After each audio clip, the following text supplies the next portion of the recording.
तो कल तक हम लोग जहाँ तक पढ़ चुके थे, जहाँ तक भी पढ़ चुके थे वहाँ तक हम लोग पढ़ चुके थे। अब आगे आज हम लोग को ये पढ़ना है, क्या पढ़ना है? कॉलिगेटिव प्रॉपर्टी, यानी कि हिंदी में बोले तो अणुसंख्यक गुणधर्म। अब अगर इसके नाम में ही देखें तो क्या आ रहा है? अणुसंख्यक गुणधर्म, यानी अणुओं की संख्या वाला गुणधर्म। नाम में लिखा है ना अणुसंख्यक गुणधर्म। तो यहाँ से हमें क्या समझ में आएगा कि ये मतलब ऐसी प्रॉपर्टी जो किस पर डिपेंड करे? अणुओं की संख्या पर। तो यही इसकी परिभाषा बनती है। कॉलिगेटिव प्रॉपर्टी क्या होती है? जो कि नंबर ऑफ पार्टिकल्स पर डिपेंड करती है। यानी हम कोई सोल्यूशन, कोई विलेन बनाए, उसमें हमने लिया सॉल्यूट और सॉल्वेंट, सॉल्यूट और सॉल्वेंट से बनाए, ठीक। और हम लोग अभी तक जो भी बात करेंगे, हम लोग का सॉल्वेंट हमेशा लिक्विड रहेगा, और जो भी बात करेंगे हम लोग सॉल्यूट के लिए बात करेंगे। सॉल्वेंट हमेशा हम लोग का लिक्विड है शुरू से ही। तो अगर इसकी परिभाषा बनाने की कोशिश करें तो वे सारे गुणधर्म जो कि विलेय के संख्याओं पर निर्भर करे, विलेय यानी सॉल्यूट के नंबर्स पर डिपेंड करे, यानी number of particles of solute पर डिपेंड करे, इसके नेचर पर डिपेंड ना करे।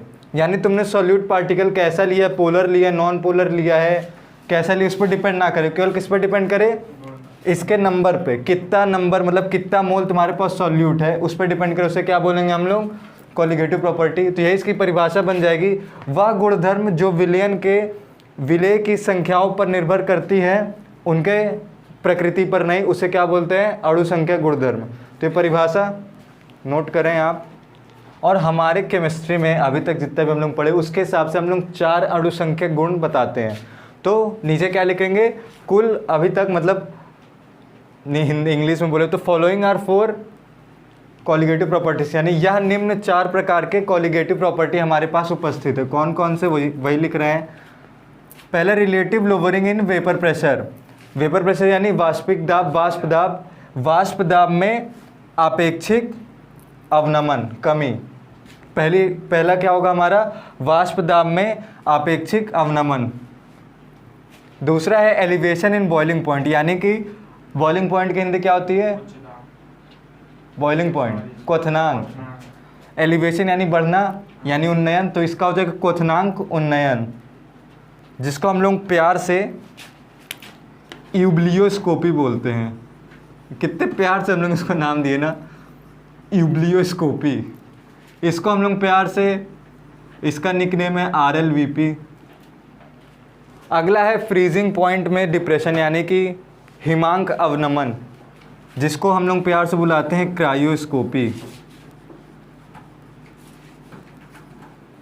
वैसे ये सब नहीं पूछा जाएगा बोर्ड्स के लेवल पे, लिख देंगे तो भौकाल बनेगा। और चौथा है हमारा ऑस्मोटिक प्रेशर, जिसको क्या बोलते हैं? परासरण दाब। तो हम लोग यहाँ पे लगाएंगे एक नोट, और नोट में क्या लिखेंगे? हम लोग ये जितनी कॉलिगेटिव प्रॉपर्टी पढ़ेंगे वो किस चीज़ के लिए पढ़ेंगे? हम लोग नॉन वोलाटाइल सॉल्यूट के लिए हम लोग सारी कॉलिगेटिव प्रॉपर्टी पढ़ेंगे। नीचे नोट लगा के लिखना, हम यह सभी अणुसंख्यक गुणधर्म अवाष्पशील सॉल्यूट के लिए पढ़ेंगे। अवाष्पशील यानी जो कि हवा में उड़े ना, हवा में उड़ेगा नहीं तो बहुत कुछ वो कर देगा। अब क्या करेगा भाई, देखेंगे हम लोग। तो पहला हमारी हेडिंग डलेगी वो पहली वाली प्रॉपर्टी, जिसको प्यार से हम लोग क्या बोलते हैं? RLVP। तो हम लोग पहले एक सॉल्यूशन बनाएंगे। सॉल्यूशन में क्या रहेगा? 2 चीज़ रहेगी। तो हम लोग लेके चल रहे एक डिब्बा। और डिब्बा क्यों लेके चल रहे? ताकि पढ़ने में आसानी रहे। ये हमारा विलयन। अभी हम लोग को वैसे बात करें जब हमारा सॉल्यूट कैसा रहे, नॉन वोलेटाइल यानी अवाष्पशील, लेकिन अभी हम लोग समझने के लिए पहले वाष्पशील लिख चलते हैं। होता क्या है, पहले कुछ जो रहेगा हवा में उड़ेगा, वाष्पित होगा, इवेपोरेट होगा। और इवेपोरेट होगा तो कहाँ से होगा? क्या यहाँ से उड़ेगा? क्या उड़ेगा? तो यही सरफेस वाला ना, सरफेस वाले उड़ना स्टार्ट करेगा। पहले ऐसे ऐसे ऐसे ऐसे ऐसे ऐसे ऐसे ऐसे ऐसे ऐसे, ये पूरा हमारा वाष्पशील है। कुछ सब उड़ेगा और सब नीचे आएगा, ठीक। तो हमारा कुछ वेपर प्रेशर मिलेगा। लेकिन हम मान लेते हैं हमारे पास क्या है, अब इसमें कुछ अवाष्पशील सॉल्यूट है, यानी कि जो वाष्पित नहीं होंगे, यानी वो हवा में नहीं उड़ेंगे। कुछ एक यहाँ पे है, यहाँ पे है, कहीं बना देते अपने मन से। नमक वाष्पित होता है? नहीं होता, तभी तो पानी गर्म कर दो तो नमक नीचे रह जाता है। चीनी भी ले लो, चीनी भी नहीं उड़ता है। तो ये अब हमारा कंडीशन चेंज होगा। अब हमारे पास एक ऐसा विलयन है जिसमें काला वाला क्या है, वाष्पशील सॉल्वेंट, ये सॉल्वेंट है, और सॉल्यूट क्या है, लाल वाला, जो कि अवाष्पशील यानी उड़ेगा नहीं। पहले तो सरफेस पर जितने मॉलिक्यूल थे सब उड़ जा रहे थे, लेकिन अब क्या होगा, पहले जितने उड़ रहे थे उससे तो अब कम उड़ेंगे ना, क्योंकि सरफेस पे और भी कुछ, ये सब तो उड़ेंगे नहीं, केवल ये जो काले वाले ये उड़ेंगे। तब जितने उड़ रहे थे उनकी संख्या क्या हो जाएगी, कम हो जाएगी, और फिर जितने नीचे आएंगे वो भी कम हो जाएगी। और जब कम अणु उड़ के कम अणु नीचे आएंगे तो वेपर प्रेशर अपने आप कम हो जाएगा, क्योंकि कम कम कम कम कम कम, तो वेपर प्रेशर भी क्या हो जाएगा, कम।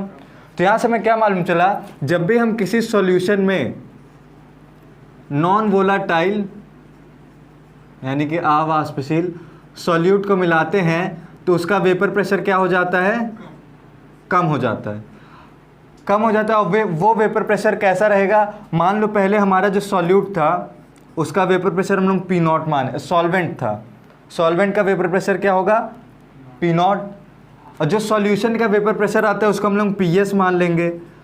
P0 ज़्यादा होगा कि PS ज़्यादा होगा, PS नहीं ज़्यादा होगा। देखो पहले ये प्योर में था P0, अब इसी P0 में हम लोग क्या मिला दिए, सॉल्यूट मिला दिए, तो P0 क्या हो गया, घट गया ना। अब वही घटा हुआ हमारा क्या आता है, ये तो सॉल्यूशन बनाने के बाद घटा ना, तो PS यानी PS क्या होगा, कम होगा किससे, P0 से, यानी P0 ज़्यादा होगा PS से। ये बात समझ में आ गई। तो हमारा पहला पॉइंट क्या आ गया कि जब भी हम किसी सॉल्यूशन में नॉन वोलाटाइल सॉल्यूट मिलाते हैं तो उसका वेपर प्रेशर घट जाता है, और वो उस कंडीशन में हमारा जो सॉल्यूशन का वेपर प्रेशर रहता है वो प्योर कंडीशन में जो सॉल्वेंट रहता है उसके वेपर प्रेशर से कम रहता है। अब अगर इन दोनों के बीच के हम कमी निकाल दें कितना घटा है, तो पहले कितना था P0, उसमें से PS घटा देंगे तो हमें मालूम चल जाएगा कितना घटा है वेपर प्रेशर। ऐसे ही हम लोग क्या बोलते हैं, वाष्प दाब में अवनमन, यानी कितना हमारा वाष्प दाब घटा है। लेकिन ये हमारी क्या नहीं है, ये हमारी कॉलिगेटिव प्रॉपर्टी है नहीं। कॉलिगेटिव प्रॉपर्टी में क्या लगा है, रिलेटिव यानी कि अपेक्षिक। किसी भी चीज़ की अपेक्षिक करना रहता है, रिलेटिव में करना रहता है, तो जिसके रिलेटिव में निकालना है उसी को बटे में कर देते हैं। इसको बटे में किए, किसके रिलेटिव में निकालना, हम लोग P0 के रिलेटिव में कितना कम हुआ है इसके सापेक्ष, तो बटे P0 कर देंगे, बटे P0। तो यही डेल्टा P अपॉन P0 क्या आ गया हमारा, relative lowering in vapour pressure, और यही होता है हमारा कॉलिगेटिव प्रॉपर्टी। जहाँ तक, अब फिर नोट करें, तो यहाँ तक हम लोग देख लिए। अब P0 क्या है, P0 है, और PS क्या है, PS है। अब PS के हम लोग वैल्यू निकाले। हम लोग राउल्ट्स लॉ में पढ़े हैं, जब हमारा दोनों सॉल्यूट और सॉल्वेंट क्या था, वाष्पशील था, उस कंडीशन में हमारा PS क्या आता था, P0A XA plus P0B XB। हम लोग मान के चलते हैं ये P0 सॉल्वेंट वाला, इसी को सॉल्वेंट मान लेते हैं, सॉल्वेंट, और यहाँ पे भी एक जगह सॉल्वेंट। और इस कंडीशन में जो हमारा सॉल्यूट, जिसको हम लोग B मान लेते हैं, हमारा जो सॉल्यूट है वो हवा में उड़ रहा है, हवा में उड़ रहा है, नहीं उड़ रहा ना, अवाष्पशील है। तो जब वो हवा में उड़ ही नहीं रहा है तो उसका वेपर प्रेशर कुछ आएगा ही नहीं, क्योंकि हवा में उड़ना चाहिए और फिर नीचे आना चाहिए, तभी तो वेपर प्रेशर निकालते हैं। तो यहाँ से हमें, अगर हम लोग इसके लिए बात करें, जब हमारा सॉल्यूट क्या हो, अवाष्पशील, यहाँ लिख लेंगे, यदि सॉल्यूट अवाष्पशील हो, उस कंडीशन में हमारा PS बराबर क्या होगा, P0 भी तो ये 0 है, 0 गुणे फलाना हट गया, यानी प्लस में इतना हट गया, क्या बचा, PS equal to P0 solvent X solvent. तो हम लोग इसकी जगह क्या लिख सकते हैं, इसको अगर हम लोग आगे बढ़ाएं तो P0 माइनस PS की जगह ये लिख सकते हैं, और ये P0 सॉल्वेंट यही चीज़ है, इसी को हम लोग यहाँ समझने के लिए वो लिख दिए ना, तो यही minus P0 into X of solvent या फिर काई of solvent divided by P0। यहाँ P0 है, यहाँ P0 है, यहाँ P0 है, यहाँ से कॉमन निकाल के इससे काट देंगे तो क्या बचेगा हमारे पास, 1 माइनस X सॉल्वेंट, ये मिला। अब 1 माइनस काई सॉल्वेंट क्या होगा, XB होगा। यहाँ पे B क्या है हमारा, सॉल्यूट। तो यानी क्या हो जाएगा, हमें पता है ना जब दो कंपोनेंट रहता है तो एक्स ए प्लस एक्स बी बराबर 1 होता है। उधर गया, समझ जाओ। तो यहाँ से हमें क्या मालूम चल गया, हमारा जो आर एल वी पी में आंशिक मतलब जो भी है आर एल वी पी वो किस पे डिपेंड करता है, विलेय के मोल प्रभाज पे। और मोल प्रभाज क्या होता है, मोल बताता है, मोल क्या होता है, नंबर होता है। तो यहाँ से फिर सिद्ध हो गया किस पे निर्भर करेगा, विलेय के संख्या पे। तो यहाँ से हम देखेंगे हमारा रिलेटिव लोअरिंग वेपर प्रेशर वो किस पे डिपेंड करता है, विलेय के मोल प्रभाज पे। तो नीचे इसी को पूरा हम लोग यहाँ तक लिखेंगे, उसके बाद लिख देंगे बस। और लिख देंगे क्या कि हमारा जो ये है वो विलेय के मोल प्रभाज पे निर्भर करता है। यानी अगर हम लोग विलेय का मोल प्रभाज बढ़ाएं तो अवनमन और ज़्यादा होगा, यानी और ज़्यादा घटने लगेगा। तो यही मेन बात है कि जो रिलेटिव लोअरिंग होता है वो मोल प्रभाज पे डिपेंड करता है विलेय के। अब इसको हम लोग और आगे बढ़ाएं तो देखेंगे, ये लिख लो, ये यहाँ तक, उसके नीचे भी बढ़ाते फिर आराम से लिखना। हमारा delta P upon P nought क्या आ गया, यही आया। अब इसका फॉर्मूला क्या होता है, moles of solute, moles of solute plus solvent, solute plus moles of solvent. और अगर हम अपने विलेय को, अपने विलयन को बहुत ज़्यादा डाइल्यूट मान लें, यदि विलयन डाइल्यूट हो। अब डाइल्यूट का मतलब क्या होता है, ये किसी को पता है, डाइल्यूट मतलब बहुत कम मात्रा में हमने विलेय मिलाया है। अगर विलेय हमने बहुत ज़्यादा कम मात्रा में मिलाया है तो विलेय का मोल भी बहुत ज़्यादा कम आएगा। और विलेय का मोल जो बहुत ज़्यादा कम आएगा तो वो सॉल्वेंट से बहुत ज़्यादा कम होगा। यानी कि एन ऑफ सॉल्यूट जो रहेगा वो कम रहेगा, बहुत ज़्यादा कम रहेगा एन ऑफ सॉल्वेंट से।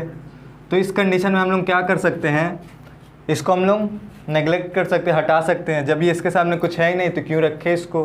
तो यहाँ से हमें delta P upon P nought क्या मिल जाएगा, n of solute upon solvent मिल गया। अब इसी को हम लोग क्या करेंगे और आगे ले जाते हैं। एन ऑफ सॉल्यूट को क्या लिख सकते हैं, एन ऑफ सॉल्यूट ही लिखेंगे। और एन ऑफ सॉल्वेंट को क्या लिख सकते हैं, मोल्स बराबर होता है भार बटे अणु भार। तो इसको क्या लिख सकते हैं, वेट ऑफ सॉल्वेंट, और यहाँ बटे में आएगा तो ये इधर आके गुणे में हो जाएगा मोलर मास ऑफ सॉल्वेंट। अब कोई हमें बताएगा ये मोल्स अपॉन ये जो भी दिया इसका मतलब क्या होता है, ये होता है हमारा मोललता। तो यहाँ से हम इसको आगे ले जाएंगे, क्या हो जाएगा, m into M of solvent. तो ये आ गया हमारा नया फॉर्मूला फिर से, delta P upon P not is equal to m into M of solvent. ये हमें मिल गया नया फॉर्मूला। यहाँ तक कोई दिक्कत। अब इसकी खास बात ये है कि जब हमें इस तरह का डिराइव करना होगा तो हम ये डिराइव करेंगे, और जब हमें न्यूमेरिकल लगाना होगा तो हम इसको नहीं यूज़ करेंगे। क्या यूज़ करेंगे, क्योंकि यहाँ पे हमने सॉल्यूशन को क्या मान लिया, बहुत ज़्यादा डाइल्यूट मान लिया। तो इस वजह से थोड़ा सा हमें लेफ़्ट साइड में भी दाएं बाएं करना पड़ता है। अगर हमें डेरिवेशन करना होगा तो हम तो ऐसे ही कर देंगे, लेकिन अगर हमें न्यूमेरिकल सॉल्व करना है तो हम यहाँ पर भी पी नॉट की जगह यूज़ कर लेते हैं पी एस, और फिर हम सॉल्व करते। तो यहाँ पे हम लोग ऐसे नोट करके लिखेंगे फॉर न्यूमेरिकल। अगर हम न्यूमेरिकल लगा रहे हैं तो हम कौन सा फॉर्मूला यूज़ करेंगे, delta P upon P S is equal to M into M of solvent. तो इतना ही हमारा total R L B P में। अब इसको क्या करना है तुम्हें पता है, और हमें तो पता ही है हम क्या करवा देंगे। और यहाँ पे हम लोग देखें, जहाँ पे थोड़ा सा और देख लेते हैं, कुछ छूटा है। क्या छूटा है, हम लोग जब मोल्स का फॉर्मूला खोलते हैं तो क्या रहता है, भार बटे अणु भार। भार वहाँ पे किस में रहता है, मोल वाले में। भार ग्राम में आता है, ग्राम बटे अणु भार होता है। लेकिन हमें मोलैलिटी के लिए लेना क्या पड़ता है, किलोग्राम में। तब इसको किलोग्राम में बनाना है। किलोग्राम में कैसे बनेगा, बटे 1000। तो ये हमारा हो गया किलोग्राम में। अब बटे 1000 किए तो गुणे भी। तो यहाँ से हमें क्या मिल जाएगा, m सॉल्वेंट अपॉन 1000, और यहाँ पे ये ग्राम में है और इसको हम लोग केजी में ले लेंगे तो यहाँ पे 1000 से गुणा करना पड़ेगा। ठीक, समझ गए। तो किलोग्राम में होगा तो 1000 से गुणा, बाकी आगे ये हो गया फॉर्मूला, और यहाँ पे भी बटे 1000, बस हो गया।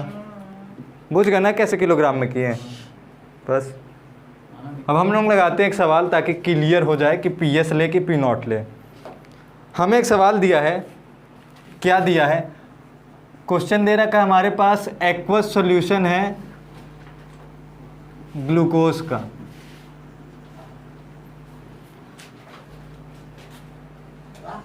यानी ग्लूकोज का जलीय विलयन दिया है जिसका वाष्प दाब कितना है, अभी बताएंगे ना, 750 mmHg। अब हमें सवाल लगाते समय एक ध्यान रखना है कि हम लोग जितनी भी जगह प्रेशर लें सब का यूनिट क्या रहे, सेम रहे। ये mmHg में है तो सब कुछ mmHg में रहना चाहिए। हमें एक एक्वा सॉल्यूशन दिया ग्लूकोज का जिसका वेपर प्रेशर है 750 mmHg। ठीक, हमें बताना है कि ग्लूकोज की मोललता क्या होगी।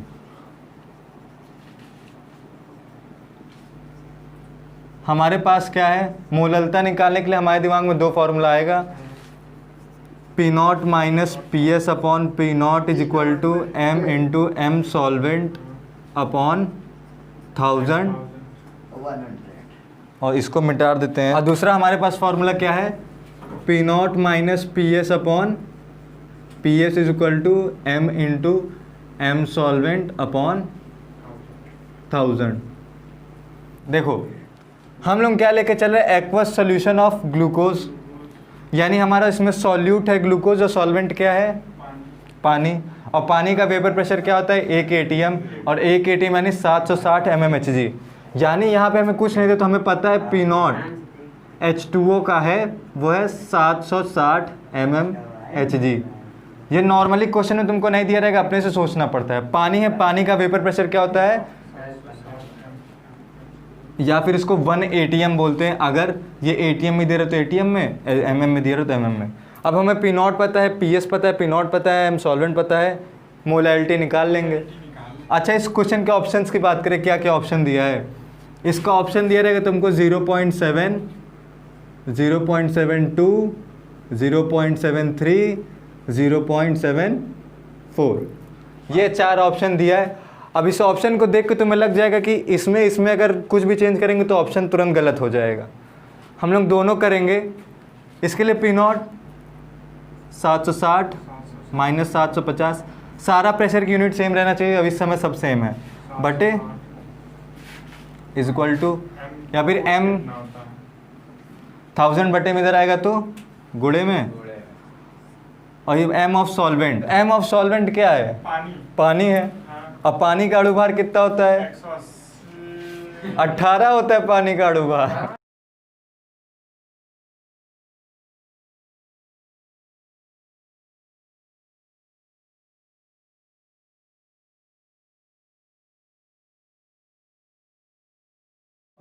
अब हम लोग देंगे, अब यहाँ पे दशमलव की वजह से 1 0 बढ़ जाएगा अपने आप। यहाँ तक समझ गए, 7 बार ले गए, 7 दूनी, काटो बैठ के तुम लोग काटो, 7 दूनी 14,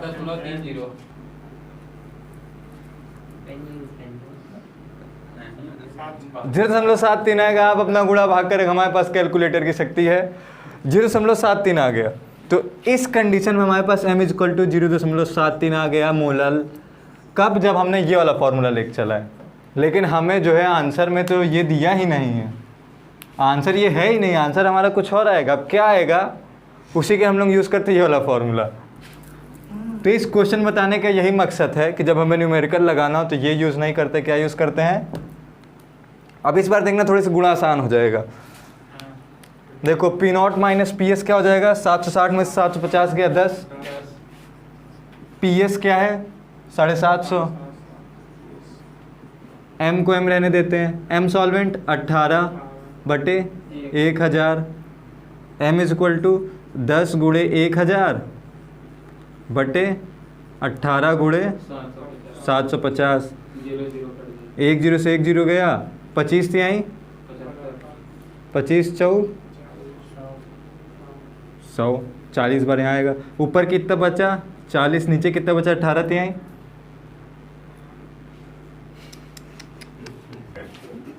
पहाड़ा याद करके आप तुम लोग पहले। अब 40 में देंगे हम लोग 54 से भाग। नहीं मैं उसको काटो पहले तो काट देते हैं। 20 बटे अब हम लोग फिर से भाग देंगे। 27 में 20 से दशमलव लगा तो 0 आ गया। अब पता है पहली चीज़ तो 7 ही बार लिख जाएंगे। 7 सत्ते 49, 7 दूनी 14, 4 18, 11 बचा। अब फिर 0 लगाएंगे। 4 सत्ते 108 और 4 दूनी यानी लगभग 0.74 फलाना फलाना आएगा। तो यहाँ से हमें मोलैलिटी की वैल्यू क्या आ जाएगी 0.74। और जैसे ही हमारा है, हमारे ऑप्शन में दोनों है, 0.7 दिन भी है और 0.74 भी है। अब हम लोग पढ़ चुके हैं धर्म संकट में, दिमाग में गाना बजने लगा, यही रात अंतिम, यही रात जो भी है। तो फिर हम लोग देखे कि भारी हो गई ये रात। तो भारी कौन सा, ये भारी है कि ये भारी है? ये भारी है। तो भारी वाले को हम लोग लगा दिए, यही सही है, यानी ये ऑप्शन सही होगा। तो अगला टॉपिक है हमारा क्या है, ट्रिपल पॉइंट ऑफ वाटर। नाम से कुछ समझ में आया? नहीं आना चाहिए। वैसे हम लोग इसको पढ़ चुके हैं, कब पढ़े हम बताते। कक्षा 9 में जब हम लोग पढ़े थे मूलभूत राशियाँ, फंडामेंटल यूनिट्स, उसी परिभाषा में एक परिभाषा इसका यूज़ हुआ था। तो हम इसको रिमाइंड कराना चाहेंगे ये क्या होता है। अच्छा, कभी पानी और बर्फ़ एक साथ देखे हो? पानी मतलब बहुत लंबी ड्यूरेशन तक दोनों साथ में देखे होगे। बर्फ़ और पानी, जैसे कि समुद्र में बर्फ़ जम जाता है तो नीचे हमेशा पानी रहता है, दोनों साथ में अनंत काल तक रहते हैं। कुछ देर बाद वो पूरा पानी हो जाएगा। अरे तो कुछ समझ आ गया नहीं तो हम कह रहे हैं जिंदगी भर रहे अंटार्कटिका। अब बात करते कभी पानी और उसके वाष्प को एक साथ बहुत लंबे समय के लिए देखे हो? वो भी देखे हो। समुद्र में हमेशा गर्म होकर उड़ता रहता है और हमेशा पानी तो रहता ही है ना। लेकिन कभी ऐसा हुआ है कि तुम पानी, गैस, बर्फ़ तीनों एक साथ देखे हो लंबे समय के लिए? थोड़े समय के लिए तुम देख सकते हो। कैसे देख सकते हो? पानी एकदम उबल रहा है, उसमें भाप भी है, पानी भी है, बर्फ़ डाल दो, 2 सेकंड के लिए तुमको दिख जाएगा। लेकिन हमें लंबे दूरी के लिए देखना है तो हम नॉर्मली नहीं देख पाते। क्यों नहीं देख पाते? क्योंकि उसके लिए हमें स्पेशल टेम्परेचर और प्रेशर लाना पड़ता है। तो वो टेम्परेचर जिस पे हमें, ऐसा टेम्परेचर जिस पे हमें, जो अभी हम लोग वाटर की बात कर रहे हैं, तो ऐसा टेम्परेचर जब हमें, जिस टेम्परेचर पर हमें वाटर का तीनों फेज़ एक साथ दिख जाए, यानी वाटर लिक्विड में भी उस समय हो, गैस में भी उसी समय हो और बर्फ़ भी उसी समय हो, तो उस टेम्परेचर को हम लोग क्या बोलते हैं? Triple point. मतलब समझे एक ऐसा टेम्परेचर जिस पे हमारा जो पानी रहे वो लिक्विड में भी हो, सॉलिड में भी और गैस तीनों फेज़ में हो, इसी को कहते हैं हम लोग ट्रिपल पॉइंट। हर कंपाउंड का ट्रिपल पॉइंट होता है। हम लोग वाटर की बात करें क्योंकि हम लोगों को वाटर ही पढ़ना है, वही फ़ायदेमंद होता है। तो वाटर के कंडीशन में क्या होता है, अगर हम लोग 0.01 डिग्री सेल्सियस टेम्परेचर कर दें और 4.56 mmHg टेम्परेचर कर दें, हम लोग पानी को लिए, इस टेम्परेचर के आसपास बर्फ़ हो जाता है ना पानी, 0 पे बर्फ़ होता है, 0 पे बर्फ़ होता है। तो 0 से हम लोग थोड़ा सा बढ़ा दिए टेम्परेचर, 0.01 कर दें, इतने पे कुछ फ़र्क नहीं पड़ेगा। लेकिन हमें पता है जब हम लोग प्रेशर घटाते हैं तो प्रेशर घटाने पे देखो बॉइलिंग पॉइंट वो तो, हाँ वो तो बढ़ता है। लेकिन अभी हम लोग देखेंगे, हाँ बढ़ रहा है। ये एक्सटर्नल प्रेशर है जो बाहर से लगा रहे हैं। जब हम लोग किसी चीज़ का प्रेशर घटाएंगे तो उसके मॉलिक्यूल और पास पास होंगे कि और दूर दूर हो जाएंगे?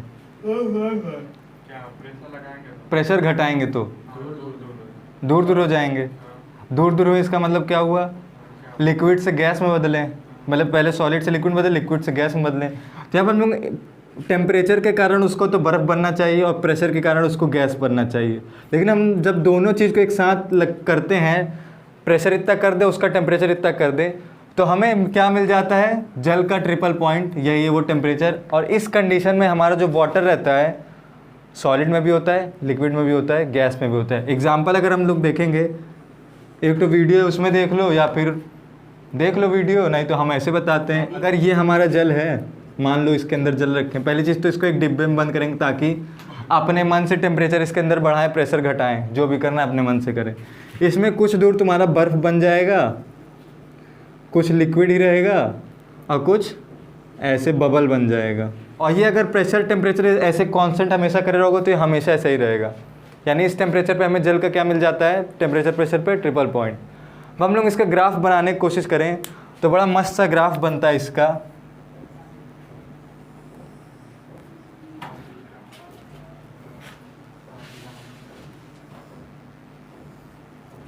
ये मिल गया हमें इसका ग्राफ। ये वाली लाइन तो ऐसे मिटा दूँ, नहीं तो लगेगा ये भी ग्राफ ही। ये मिल गया हमें ट्रिपल पॉइंट का ग्राफ। यहाँ पे देखो, अब सबसे पहले बात कि क्या क्या है।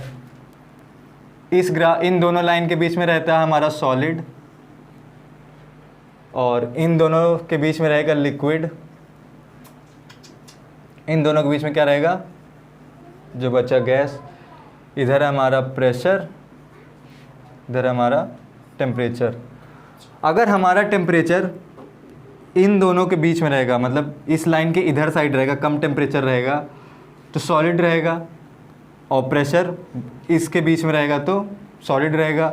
जैसे हम लोग टेम्परेचर प्रेशर को ऐसे एडजस्ट कर दे कि हमारे टेम्परेचर प्रेशर का ग्राफ यहाँ पे आ जाए, तो यहाँ पे क्या होगा, सॉलिड लिक्विड एक साथ एग्जिस्ट करेंगे। तो इस टेम्परेचर पे हमारा सॉलिड लिक्विड एक साथ रहेगा, और यहाँ से टेम्परेचर या फिर प्रेशर कुछ दाएँ बाएँ करे तो लिक्विड में बदल जाएगा। और क्या होगा, अगर इस लाइन के बीच में हमारा आता है प्रेशर और टेम्परेचर जो माने हैं, तो इस कंडीशन में हमारा सॉलिड और गैस एक साथ रहेगा, और यहाँ पे हमारा टेम्परेचर प्रेशर आएगा तो लिक्विड और गैस साथ में एग्जिस्ट करेगा। लेकिन अगर हम अपना प्रेशर और टेम्परेचर ऐसे एडजस्ट करें, प्रेशर कितना ले ले इतना और टेम्परेचर कितना ले ले इतना, तो हमें ये वाला पॉइंट मिल जाएगा। और इस पॉइंट पे क्या होगा, तीनों एक साथ है। तो यही हमारा जल का ग्राफ। बाकी ये ग्राफ बना के ऐसे नोट कर लो, बाकी ये लिख लो, इस टेम्परेचर पे हमारा सॉलिड लिक्विड गैस तीनों एक साथ रहता है, एग्जिस्ट साइमल्टेनियसली।